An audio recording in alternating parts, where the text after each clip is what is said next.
Hi, this is Dr. Graves. This is part 3 of the Fast Food and Healthy Fitness Zone lab. When you left off, you were taking a look at the pattern of restaurant density or fast food restaurant density in Los Angeles, comparing South LA to the West LA area. Now, what we're going to move on to do is to try to understand what creates the patterns that we see and what the relationship between this map, which is the fitness levels by zip code, that is our outcome variable or our dependent variable. It depends on several independent variables or causal variables. What is causing this map is what we're trying to understand, and what we're going to do is to build a statistical model using a software. So this map here is our map of fitness levels by zip code, and we want to understand what are the variables that cause it. It would be very difficult to do this without some prior research, and so I've done a lot of that for you, and I've gathered together a number of the variables that are known to be associated with or to predict fitness levels. All of those things are available by opening up, so that it was a right click, and opening the attribute table of the fitness levels by zip code layer. So in this attribute table, you can see that we have a number of variables. There's a lot of them all the way across, but we're not going to use quite all of them. But some of them that we believe are causal variables are the unemployment rate, the percent of people who are both Hispanic and or black, so that's the percent brown variable, the percentage of people who, or the percentage of families that make between $25,000 and $50,000 a year. We're going to take a look at the location quotient of fast food to see if that is causing anything. And we're all trying to predict, all of those are going together to predict or to cause the mean healthy fitness zone percent. All right, so how do we do that kind of modeling? It's very sophisticated stuff for undergraduates, or at least at one point was, when the computing power at our fingertips wasn't so great. So what you're going to do in order to run this analysis is to click on the ARC toolbox.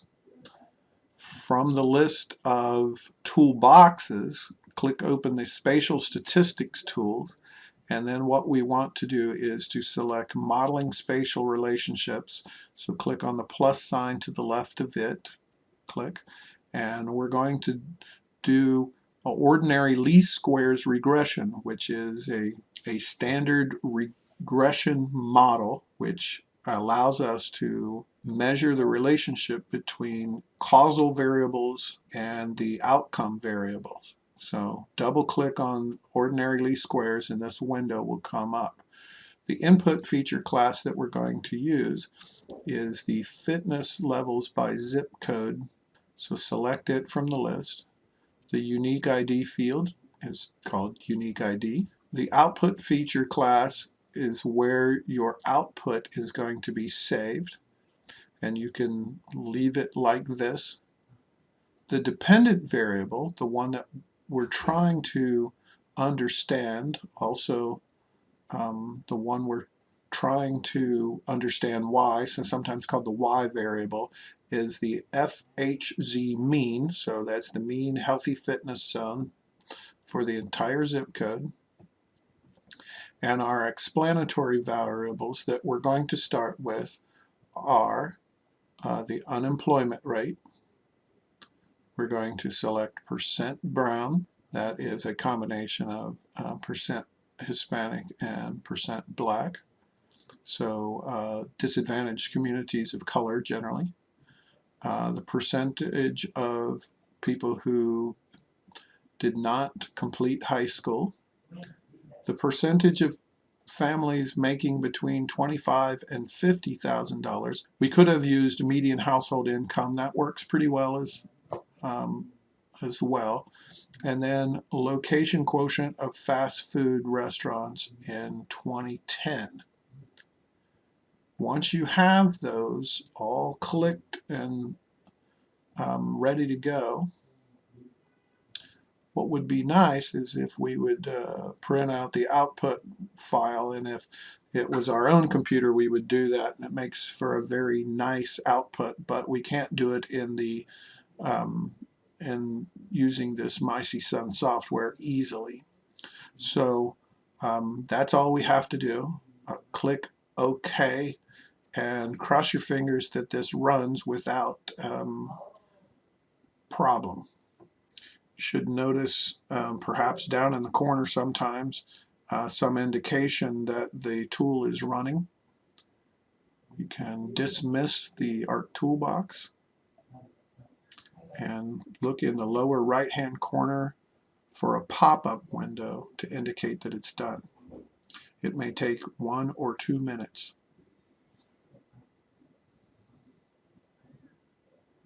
Okay, so the pop-up window worked.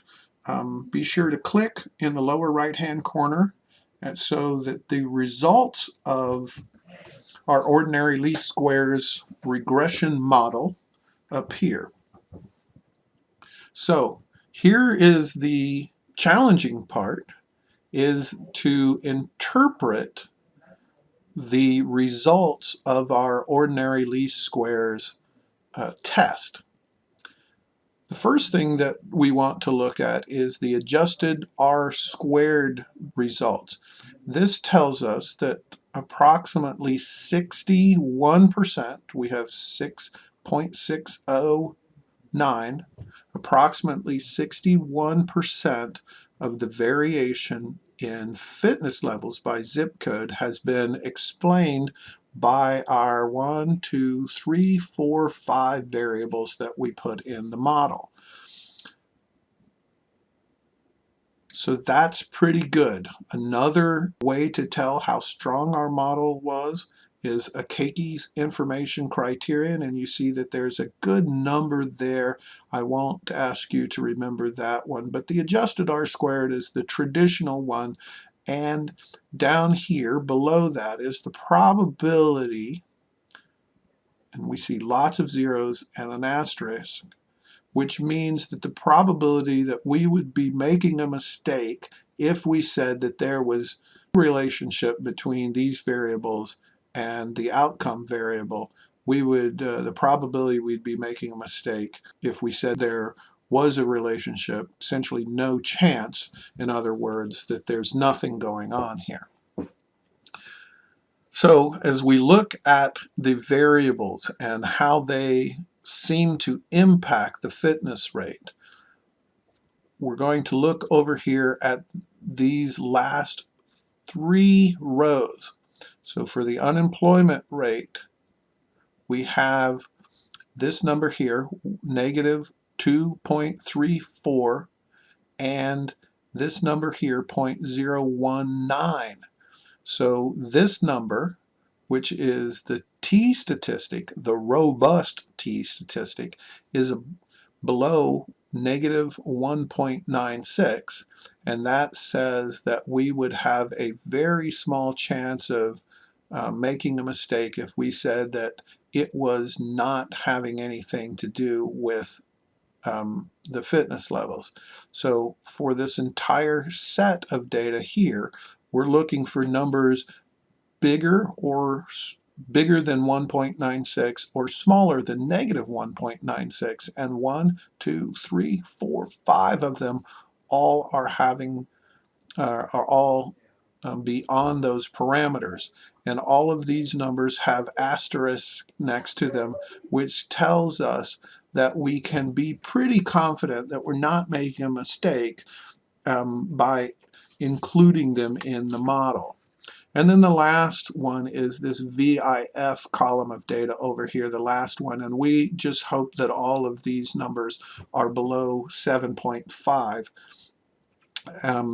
This is important to check on this to make sure that these numbers or that these variables aren't explaining each other rather than the fitness levels by zip code.